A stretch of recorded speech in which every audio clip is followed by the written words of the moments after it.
Okay, so welcome to all our viewers joining us from around the world for this panel discussion, Can the UN Security Council be consistent on justice? This is the occasion of International Justice Day 2014, which is in fact tomorrow, 17th July. My name is Niall Matthews, Head of Communications at the Coalition for the International Criminal Court. International Justice Day commemorates the anniversary of the adoption of the Rome Statute in 1998 and is a reminder for all stakeholders committed to justice for victims of grave crimes to ensure continued support for the international justice system. The Coalition for the ICC includes 2,500 civil society organizations in 150 countries working for a fair, effective, and independent ICC. The Coalition does not take a position on any present or possible ICC cases or situations. So joining us today, we have a distinguished panel, beginning with His Excellency Mr. Christian Venevesser, Ambassador and Permanent Representative of Liechtenstein to the United Nations. Ambassador Venevesser has served as a permanent representative in New York since 2002, and from 2009 to 2011, he served as President of the Assembly of States Parties to the Rome Statute, and has held various positions in ASP and UN working groups and committees. Richard Dicker has been the Director of Human Rights Watch International Justice Program since it was founded in 2001. Having started working on international justice in 1994, Richard led the Human Rights Watch campaign to establish the ICC. He continues to be closely involved on issues that are important at the court and the creation of effective accountability mechanisms worldwide. Radwan Ziyada is the head of the Syrian Commission for International Justice, established in 2013 by the Syrian interim government. He is the founder and director of the Damascus Center for Human Rights Studies in Syria, and co-founder and executive director of the Syrian Center for Political and Strategic Studies in Washington. Finally, William Pace has served as the convener of the Coalition for the ICC since its founding in 1995, and he is the executive director of the World Federalist Movement and Institute for Global Policy, and is a co-founder and steering committee member of the International Coalition for the Responsibility to Protect. Bill has been engaged in international justice, rule of law, environmental law, and human rights for the past 30 years. So at this point, we'll remind you that you can send your questions to the panel via Google+, YouTube, Twitter, using the hashtag UNSCJustice. So I'll now give the floor to Bill, who's going to introduce the discussion a bit further. Bill? Thank you very much, and it's very good to have a hangout on this important issue. Can the United Nations Security Council be consistent on justice? And the short answer is the Security Council is not consistent on anything, with the possible exception of protecting the rights and privileges of the permanent members. So the answer is no, but I think it's important to discuss briefly the relationship between the ICC and the Security Council. When the governments were negotiating a treaty, there was a decision not to create a court that was controlled by the Security Council, as the ad hoc tribunals were. They wanted to be an independent court. To be an independent court, it would be a court that could only have jurisdiction over the nationals and territories of those who ratified the treaty, or that was the decision of the governments.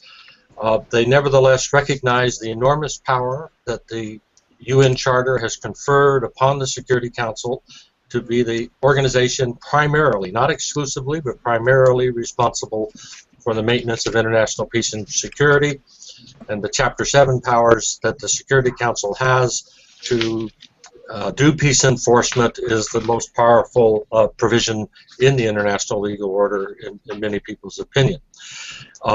The governments in the negotiations between 1994 and 1998 decided that they should have a constructive relationship with the Security Council as much as possible, and they allowed for two provisions. One is that the Council could refer matters and ask the court to assist in maintenance of international peace and security, so they could refer, ask the court to help them, and the judges, the prosecutor and the judges would review the situation and come back with a decision and could proceed.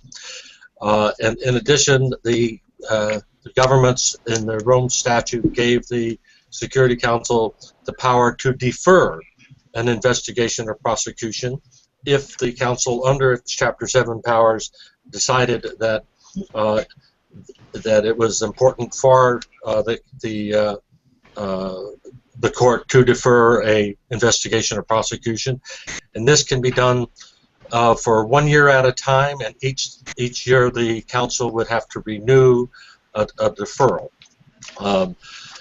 The other aspect I think I should mention is that there are 122 nations, nearly 2/3 of the international community have ratified the Rome Statute, but out of the 193, that means that there are 71 countries that have not yet ratified the treaty, and that includes 3 of the permanent members of the Security Council, the United States, Russia, and China. And I should also mention that at the very beginning of the court, within 2 weeks of the court entering into force, or the treaty entering into force, the United States insisted on an anti-ICC resolution in the Security Council. The U.S. was vetoing the renewal of peacekeeping operations until the Council agreed to what was an illegal Article 16. But fortunately, the United States passed the resolution, the anti-ICC resolution, within the framework of the treaty under Article 16 of the So I think we have real experts on this issue in the Google Hangout today, and look forward to hearing from them. And Neil, I'll go back to you so you can ask someone else to make some introductory comments. Great. Thank you very much, Bill, for those very interesting remarks. We're going to move to you, Richard, and get your impressions on the Security Council's record on justice and accountability for grave crimes. Over to you. Right. Well, I think, in a word, the record of the Security Council has been checkered, and needs to be, even as a political body that it is, needs to be more consistent than it has been. Why do I say checkered? One, because, as Bill mentioned, the Council has referred 2 situations to the ICC. It has failed on Syria to refer that situation in a vote that occurred on May 22nd, vetoed by both Russia and China in a shameful decision by both states. But prior to that, I think we've seen 3 trends that need correction. First trend is selectivity. That is, in some situations, the Council will refer Darfur and Libya. In others, where crimes are even more horrific, like Syria, the Council won't refer. That suggests an inconsistent and selective approach that is not helpful. Number 2, we've seen in the resolutions the Council has adopted, indeed at the insistence of the United States, provisions that undercut the court's ability to do its job. And that's been a consistent pattern throughout all the attempted referrals, and that needs to change. Lastly, we've seen the lack of follow-up by the Council once it has referred the situation, to get instances of non-cooperation by those states, and here I have in mind the government of Sudan, the government of Chad, and others, to cooperate. All that needs to change. I think there is positive seeds in here for some change that we saw in the activism by 60 or so states in co-sponsoring what became the vetoed referral on Syria that I mentioned at the end of May. Thanks. Okay, thank you, Richard. And in fact, yes, we'll move to you, Ambassador Venevesser. I'm not sure if you caught the last point there about the role of states in pushing for a referral of the Syria situation to the ICC. Would you be able to give us your thoughts on those activities over the past months? Well, I think my colleagues have set the table very nicely for this discussion, and I'm very glad to be here. I think this is a terrific way to prepare for tomorrow. I think it was always clear that this particular aspect of the work of the ICC would be difficult because the role of the Security Council was very controversial. And the statute was negotiated, and both of the powers that my colleagues have referred to have been controversial. As long as we don't have universality of the Rome Statute, which is what we have to aim for, of course, the role of the Security Council potentially can close an impunity gap. So we have to focus very strongly on this aspect, and certainly with the goal of making the Council's work in this respect better. I certainly agree with my colleagues that there has been a lot of inconsistency.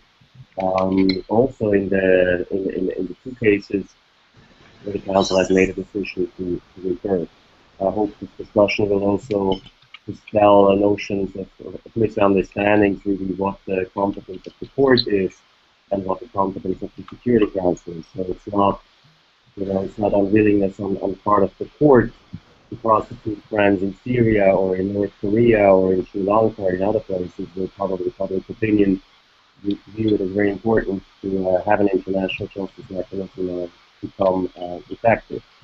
I think it is very important that states outside of the Security Council try to influence those decisions in the Council.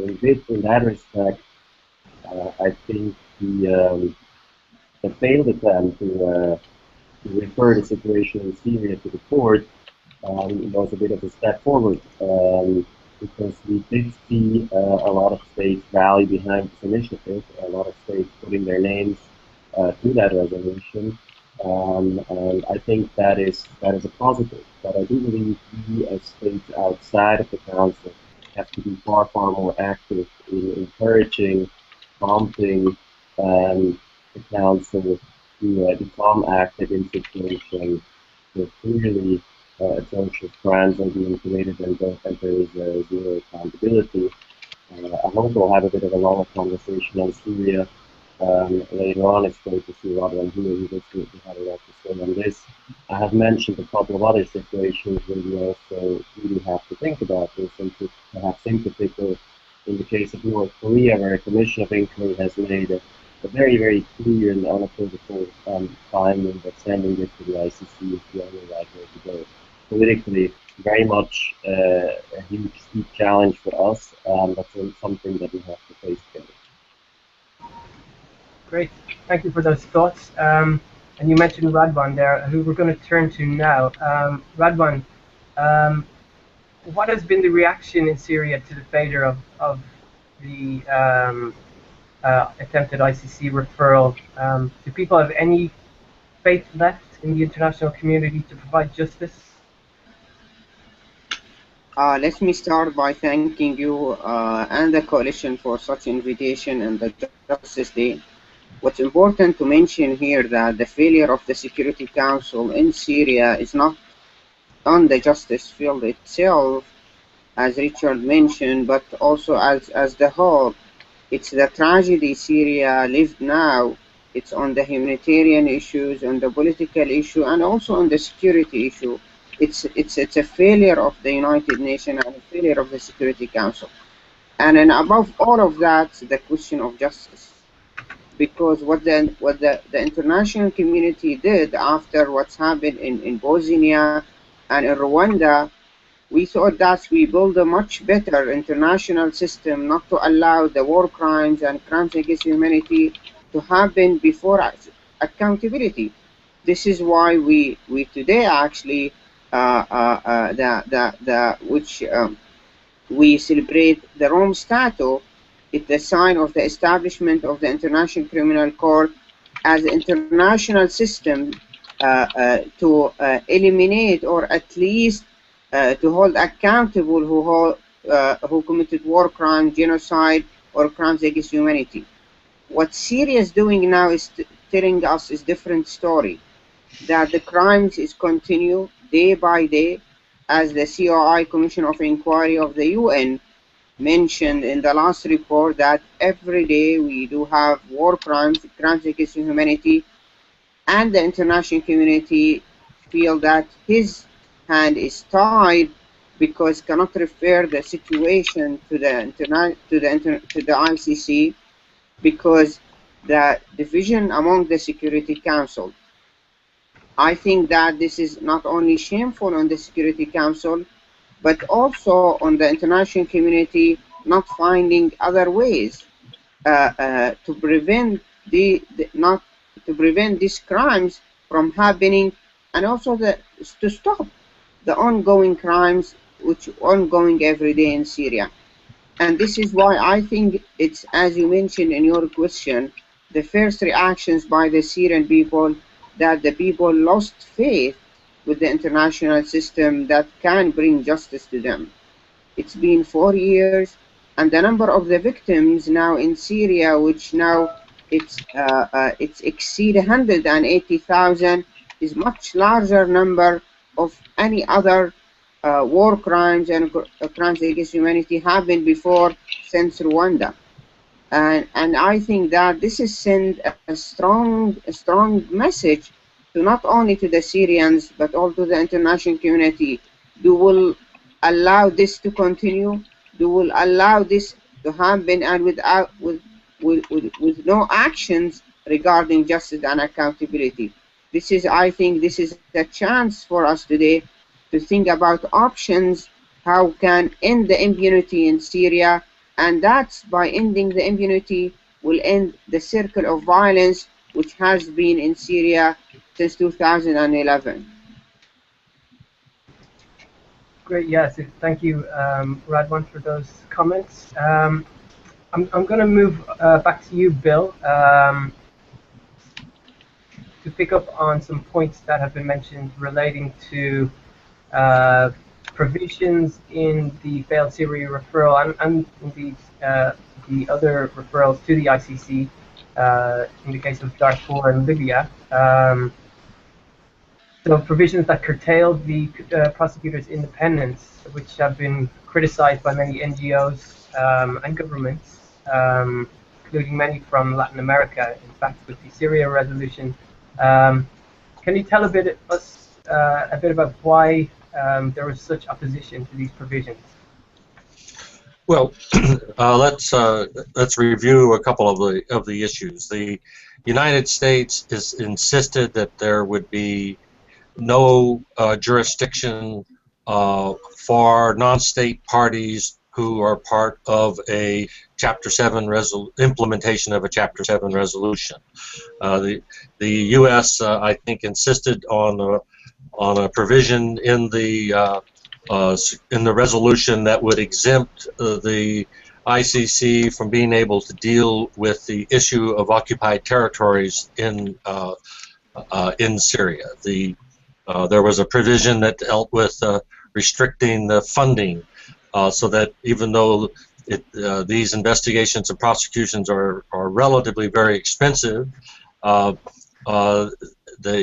the UN asking the ICC to assist, but then the United States, because of its anti-ICC national laws, has to put in a provision in resolution saying that there will be no funding for this. So it was these kinds of provisions that the U.S.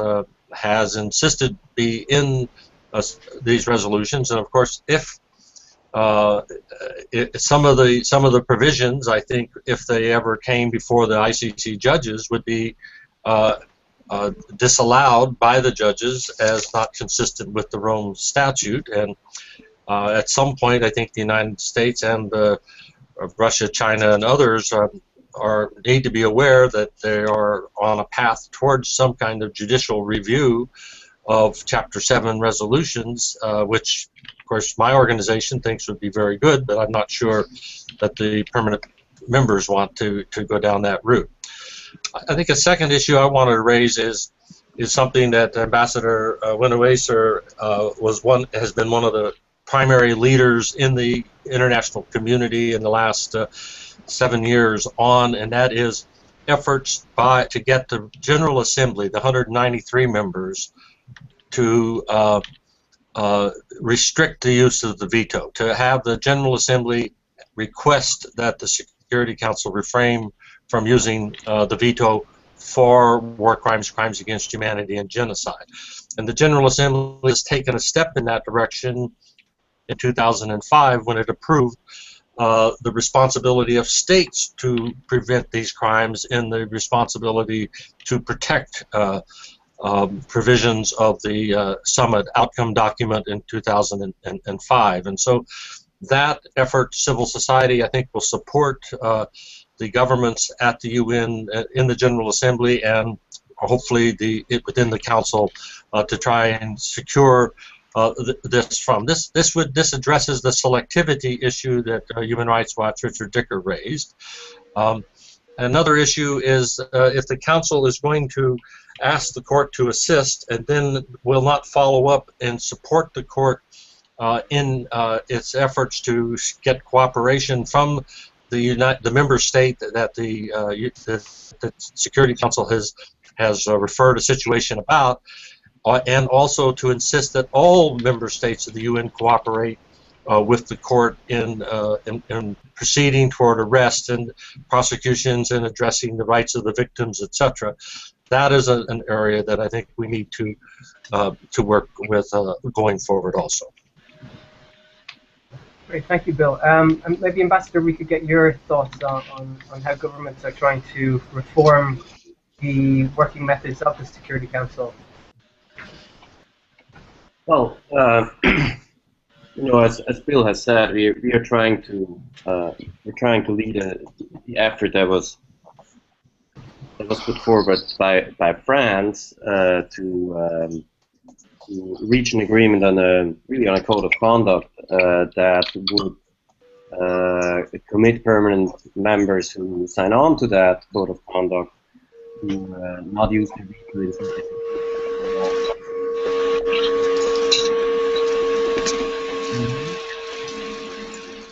Sorry, can you hear me? There was some noise interference there, but we can hear you again, yes. Oh.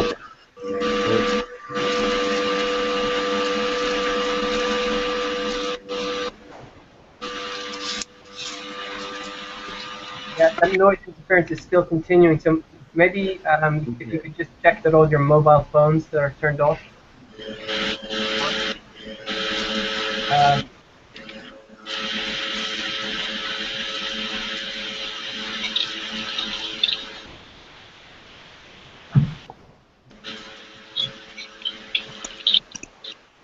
So, Ambassador. Okay. I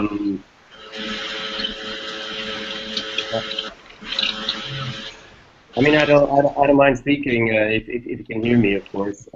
Maybe I'll just continue speaking. If you don't hear me, you let me know and I'll repeat myself. A code of conduct that would commit permanent members of the Security Council who subscribe to it to not use their veto in certain situations that involve atrocity crimes. We think it is an extremely positive development that there is willingness on the part of at least some of the permanent members to engage in that conversation. So we should really use this momentum and try to move this forward very quickly. I think, you know, our colleague has called the vetoes have been called as shameful in this conversation. I think that's a good way of characterizing that, because there is, you know, barely a situation currently in the world, except perhaps for North Korea, where crimes are not only committed but are documented as well as they are in Syria, because we have had several reports from the Commission of Inquiry that gives really appalling evidence, in addition, of course, to the notorious Caesar pictures that make it very clear that the crimes committed in Syria really are atrocious crimes.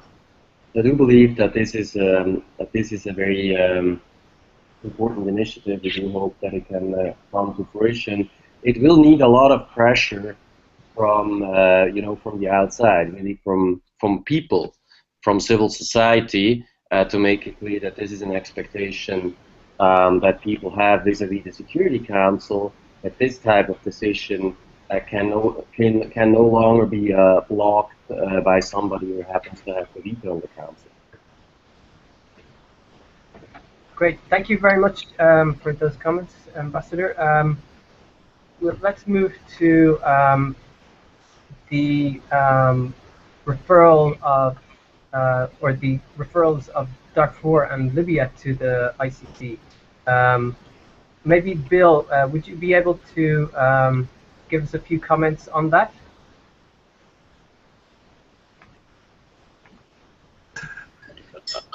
I'm unmuting. There I go. Well, thank you. Just very quickly, and I think though Richard probably is even better expert on these issues, but in Darfur in 2005, the crimes were occurring, and the Security Council, against all expectations, decided to ask the court to investigate and prosecute the crimes that were occurring in the Darfur region of Sudan. But unfortunately, since that referral, the Security Council has not been put the pressure on the Sudanese government and other governments to cooperate. And so you have permanent members of the council that are still providing weapons, having all sorts of relations with the council. You even have, unfortunately, the UN assisting the government of Sudan and some of the leaders that have arrest warrants in their work. So the way in which the UN is following up, the way in which the international community is following up, they are taking, I think, signals from the council that it's not important to back up this referral of the crime, and of course it's also had a terrible impact on relations with the African Union. And then secondly, in 2011, with the referral of the crimes being committed in Libya, the council, and I think two of its most excellent resolutions ever, but again, unfortunately, the United States, United Kingdom, and France changed the framework of those resolutions, which were the protection of civilians, to regime change against the Gaddafi government, and it has had a tremendously negative impact with other countries that the Western powers and others were trying to misuse the Council's Chapter 7 powers for regime change, as I said, instead of enforcing international law. And again, the ICC is somewhat caught up in this effort. So with those introductory comments, I think other members of the panel here are even more expert than I am on the two situations. Thank you for that, Bill. Yes, so you mentioned Richard's in your comments there, so maybe we'll turn to him, and maybe you could share your thoughts on Darfur and Libya. And Darfur, for example, it's almost 10 years since that referral to the ICC, and we've continued reports of grave crimes being committed, and President al-Bashir, an ICC suspect, continues to travel internationally. So, people are asking, was this referral somewhat of a political substitute for the council to show that they're doing something? So, Richard, you're going to have to unmute yourself.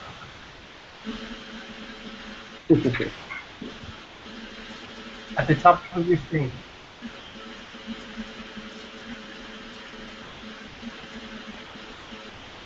No, we still don't hear you. So at the top of your screen, there should be an unmute button.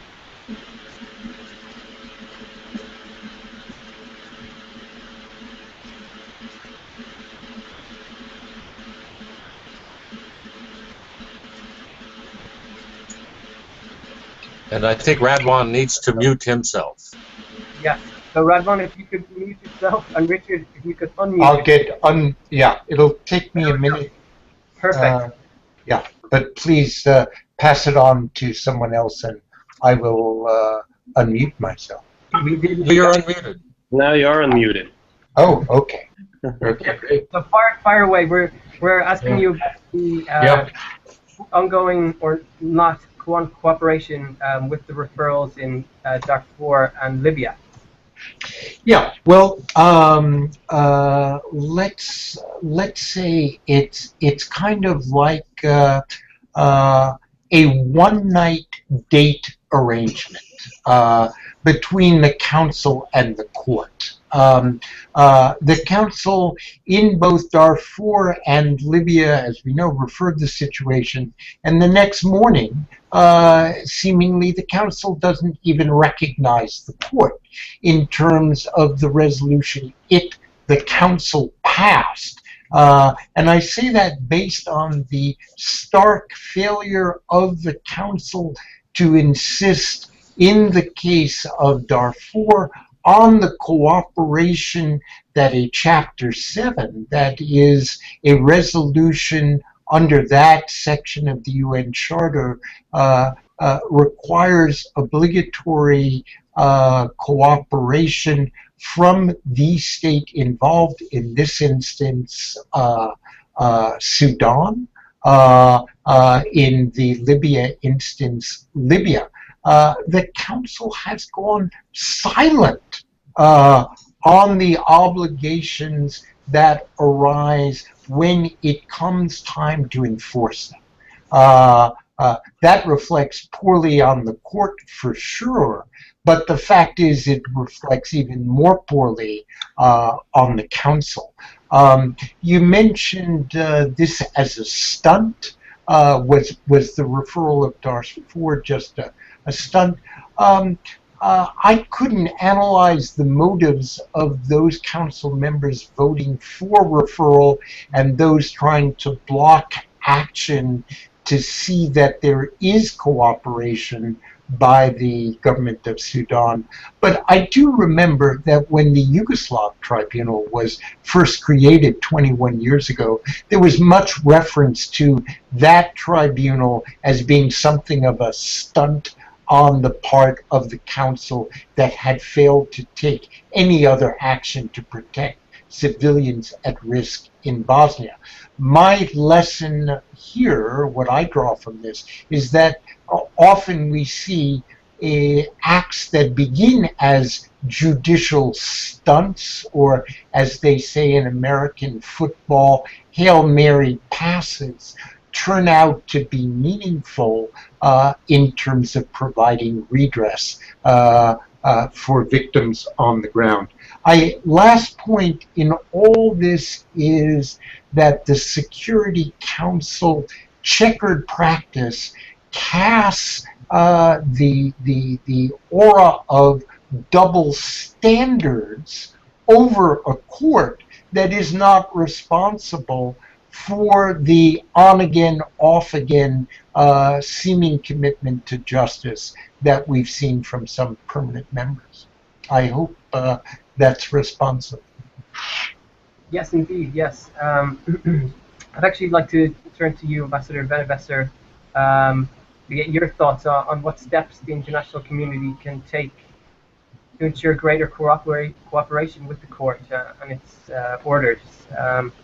Perhaps you could allude to your experience with the Assembly of States Parties. Yeah, well, you know, I think really we find ourselves in a bit of a bind here. I think everybody in this conversation, because on the one hand we do advocate more referrals, such as we would have liked to see, or would like to see in the case of Syria, or in the case of North Korea. On the other hand, there really are, and my colleagues have described them very well, there are very serious flaws in the current practice of the Security Council in existing referrals.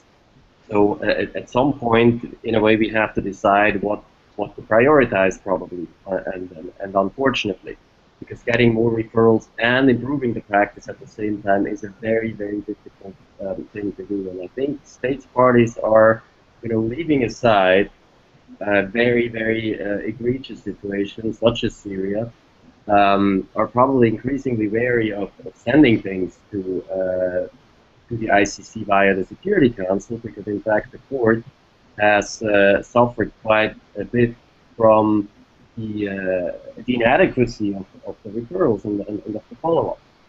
So this is groundwork that we have to do, short of initiating new referrals, and I think the key is, making some institutional progress within the council, have mechanisms in place that do follow up on issues of non-cooperation. And again, I believe it is essential that those of us who do not sit on the Security Council put that pressure on the council. Because the council's response to this has been very, very, very slow and reluctant so far. And I think tellingly, in a way, there is little difference between the Darfur referral, which was a voted referral, and the Libya referral, which is a consensual referral. So you have, in principle, a unified political commitment from the Security Council with respect to Libya, but you have a very, very inadequate follow-up. So I think this is what we have to push more than anything else. In addition, of course, the provisions that have been mentioned, certainly on financing and on exemption. We think they are fundamentally flawed. We hope we can get them out of future referrals. But for the court's perspective, I do believe that having a sort of a real follow-up and real enforcement in situations where the states do not feel that they have a legal obligation, except the legal obligation created through the Security Council, so the Security Council has to enforce it. And I think that's the challenge. Indeed. Okay. Yes.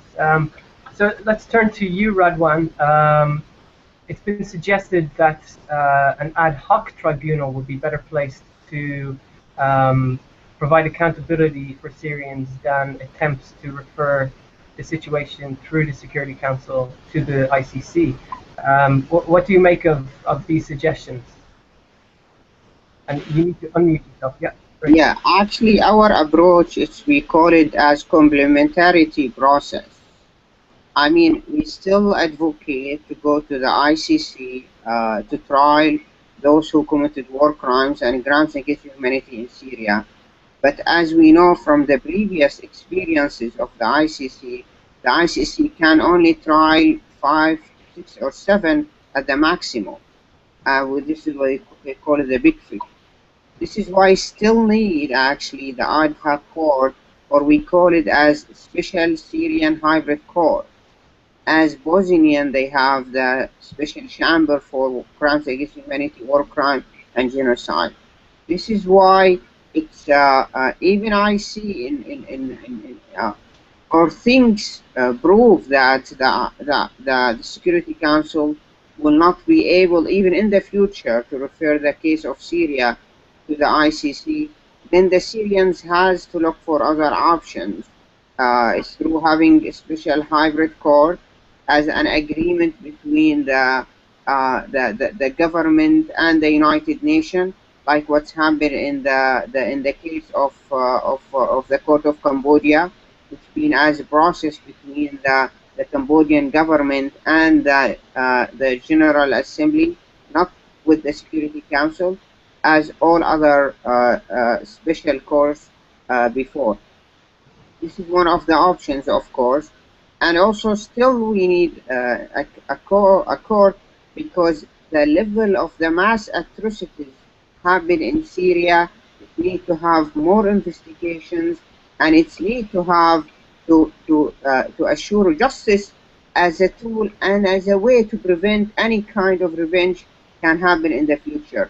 This is why justice not only for accountability and for punishment, rather than as a tool of the security in the future, as a tool of the stability, to assure stability in Syria in the future by blocking or stopping any kind of revenge, and also by blocking any kind of sectarian activities can go through Syria through the civil war. And unfortunately, the speech of Bashar al-Assad, the Bashar al-Assad today, it shows also that's how Bashar al-Assad is confident that all these crimes or war crimes committed by his regime will not hold accountable. He's more confident that what he continue, even that for the first time he mentioned that one of the militias, Hezbollah militias, fighting with him. It's continued. At the same time, of course, the rise of the ISIS or Al Qaeda in Syria, with the crimes committed against the Syrian people, should be held accountable, especially in what's happened in Al-Raqqa and in other areas. And that makes Syria is much more complicated than other cases regarding the level of the atrocities happening in Syria, and also regarding the different factors or the players in Syria. This is why we're working on the commission to do the mapping of all of those actors and levels to be able to put files for accountability and for trials as criminal evidence in the future. Thank you very much, Radwan. Let's put that question to Richard Dicker. An ad hoc tribunal for Syria or anywhere else in the world rather than the ICC? Again, we need you to unmute. Richard, if you unmute yourself.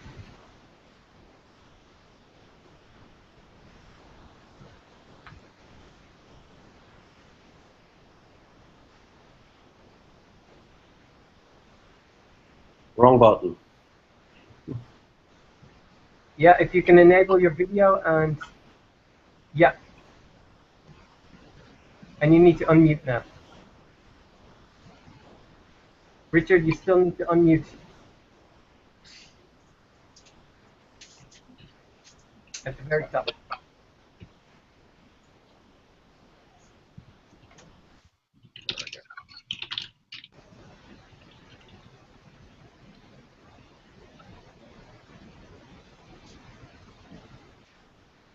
No, Richard, we still can't hear you. You have to unmute your microphone at the top of the screen.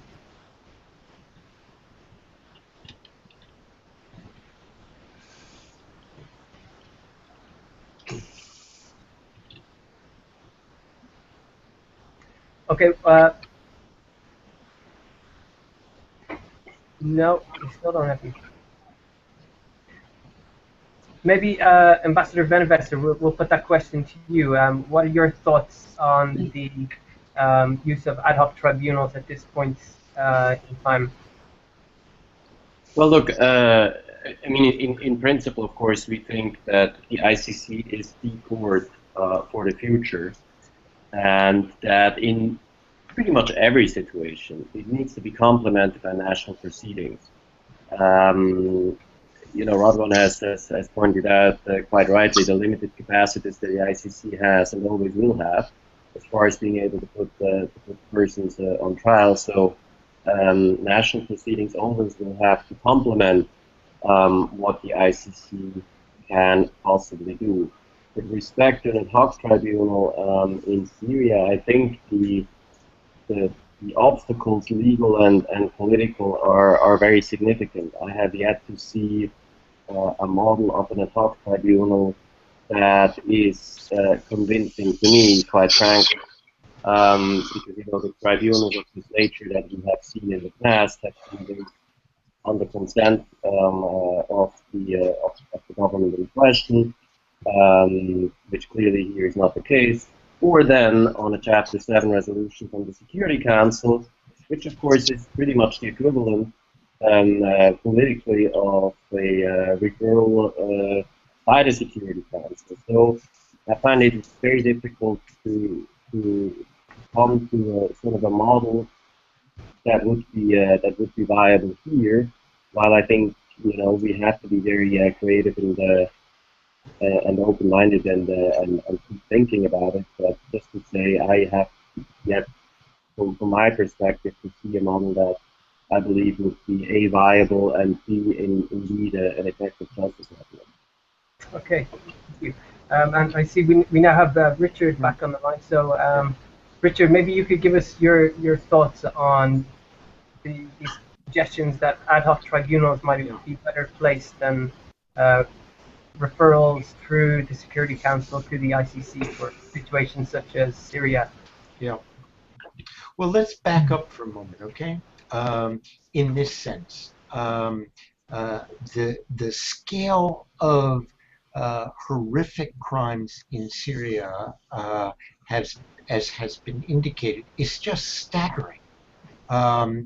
And what the objective needs to be, as much as possible, is credible, fair, and impartial justice for those responsible for the most serious crimes. That's going to take a number of different judicial and non-judicial initiatives. I don't think this is a one versus the other situation.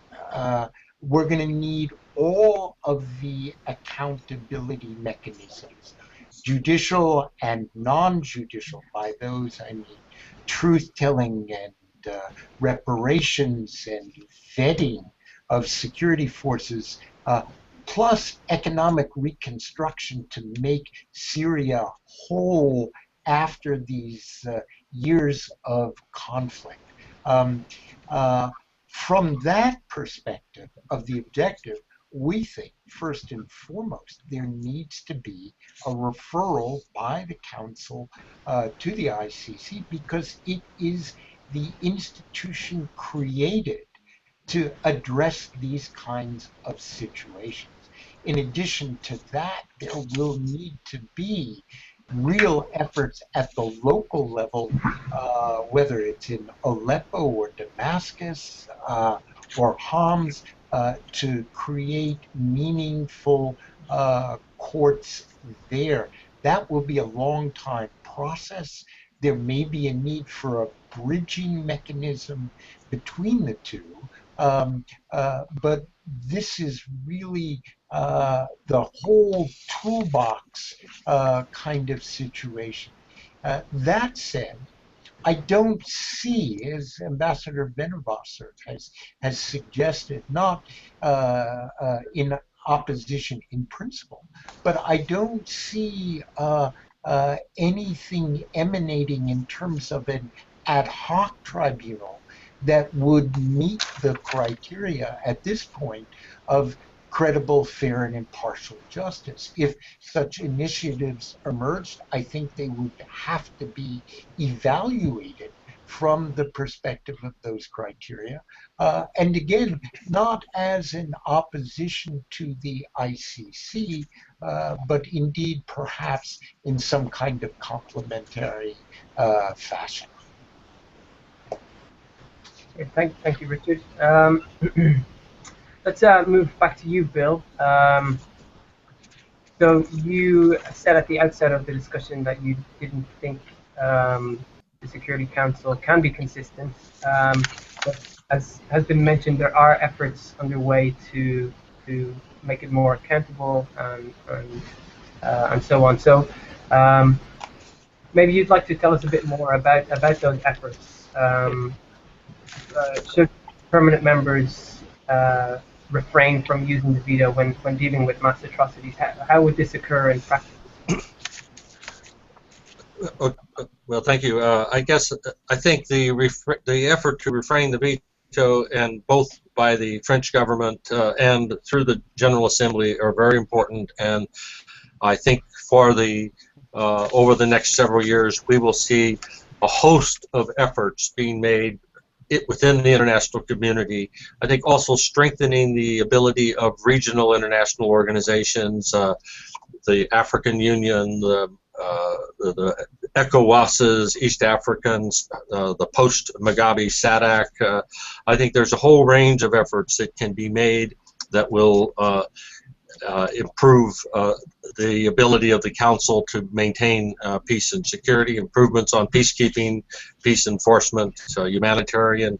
I think that how this resolution on Syria about ensuring that the international community can assist the innocent people of Syria with humanitarian assistance. This is an extremely new, important initiative.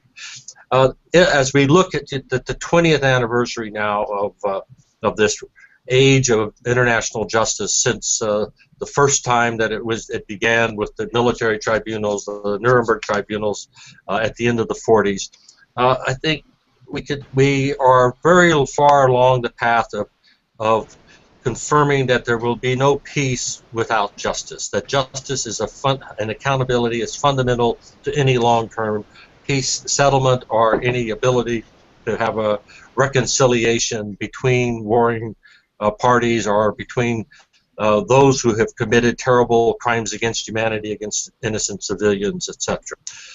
Two, I think the selectivity issue is not a fatal flaw, but it is a vital challenge, and we have to move the language away from it being a fatal flaw and move it into the vital challenge category. And I think that's what Ambassador Van Weser and other governments where civil society is supporting them in doing.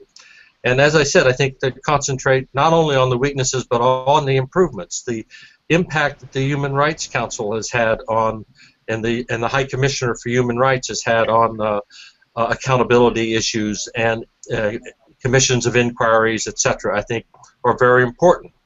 I think there has been improvements. I've been very critical of the U.S. government, but the U.S. government's efforts over the last 8 years, I think, have been much more constructive towards international justice. I wish that we could change the laws, get the U.S. to ratify the treaty, but I think that's a very long-term effort.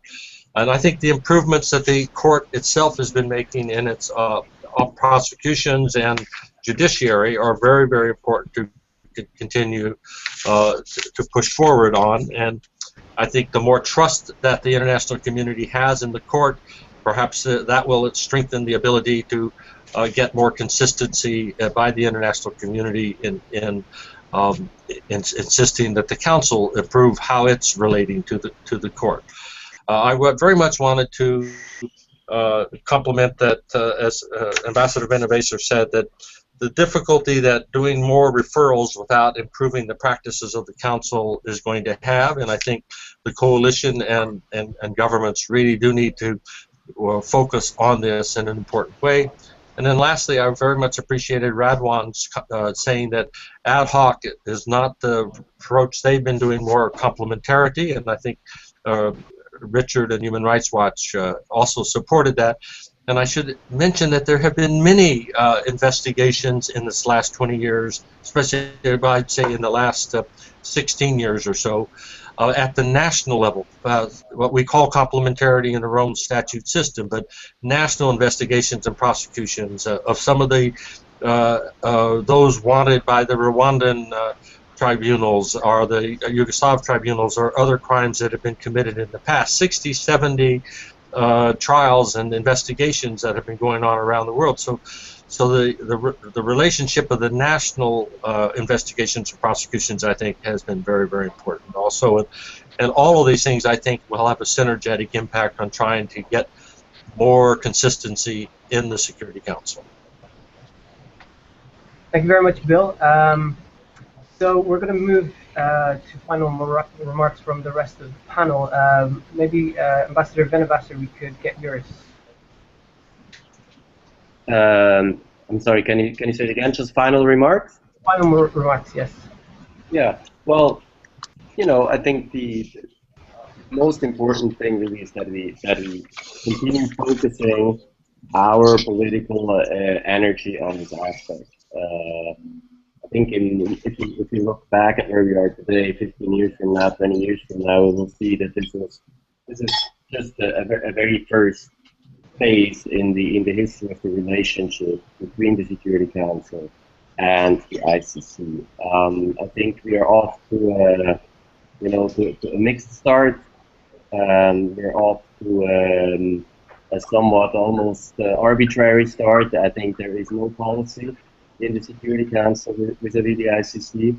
The ICC is a hotly controversial issue still in the Security Council. But I think we really have the opportunity over the next few years to try and shape what should be a policy, or what should gradually become a policy over the years. We have right now the almost unique situation of having 11 of 15 members on the council that are parties to the Rome Statute, so they have a commitment to this institution, and that number will go down again over time. You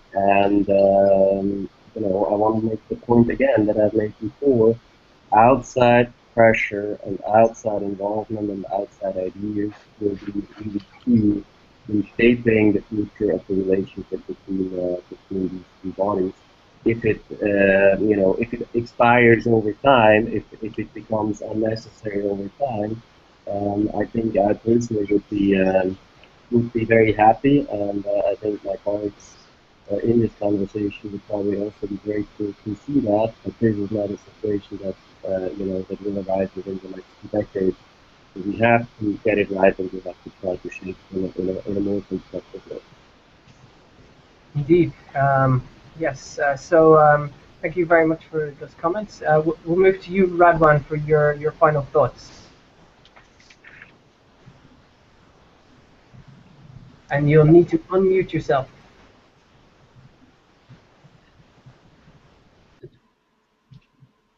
Yeah, actually, the evaluation of the actions of the Security Council, doing in some cases fair and other cases not, like the case of Darfur, we discussed before,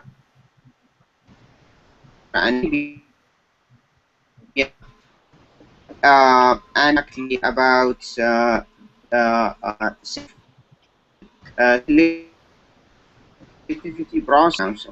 This is why we are not just supporting the Swiss initiative to refer the case to the ICC, but also important.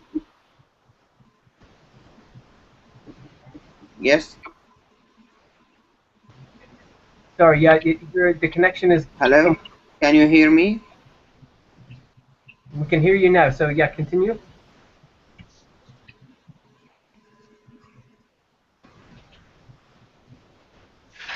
Yes, but it is important also to say that it should be a process make the refer outside of the Security Council, because Syria proved the case how much the Security Council can be divided on political issues.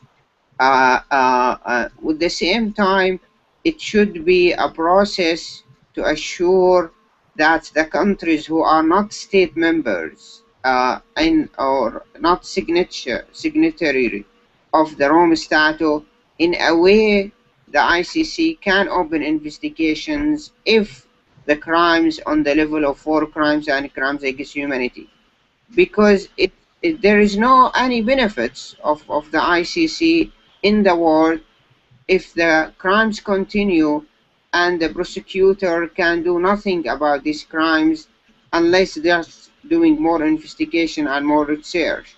And this is why it should be the Syria case raise some questions how to restructure the bylaws of the ICC, and how to build a much more solid system of international justice for what's happened in Syria not to happen in the future. Thank you, Radwan. Richard, over to you for your final thoughts on today's topic. Well, I think indeed we have to take a long-term view. Specifically, looking back at how far justice for the most serious crimes has progressed and advanced over the last 20 years. But looking forward as well, as this conversation has underscored, at how far we have yet to go. I think that perspective, and Ambassador Venevasser outlined it quite well, is really the essential frame. In terms of changes and improvements, what I want to emphasize is we need, in regard to Security Council practice, more of the experience that we had around the vetoed Syria resolution, specifically UN member states that are not on the Council, working together with Council members that are ICC state parties to bridge the gap between the Council and the rest of the UN membership when it comes to these issues of accountability for mass atrocity crimes. Specifically, the permanent members, or 3 of the permanent members of the Council,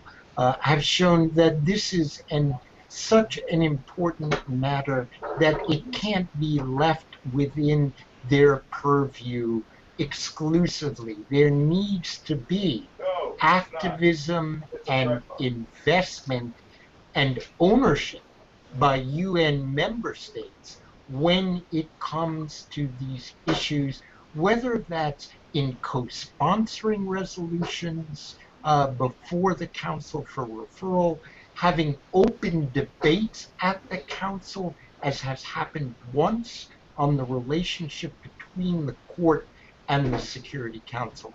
I think in the immediate future, we need more of that, and that will help to raise the political price of those among the permanent member non-state parties who want to obstruct justice in protecting themselves and their allies wherever they may be. Thank you very much, Richard, and I think that's an excellent note for us to end this discussion today, which I think has been very interesting, and I hope those watching have also found it so. Please visit our website, coalitionfortheicc.org, where you can sign up for weekly and monthly updates on international justice news and views. You can also get the coalition on all of the major social media platforms. So I'd like to thank all of our panelists for their participation in this Google Hangout today. Christian Venevesser, Radwan Ziada, Richard Dicker, and William Pace. Thank you all, and maybe we will get you back next year. Thank you very much. Okay. Thank you. Bye-bye. Okay. Bye. Bye, everybody.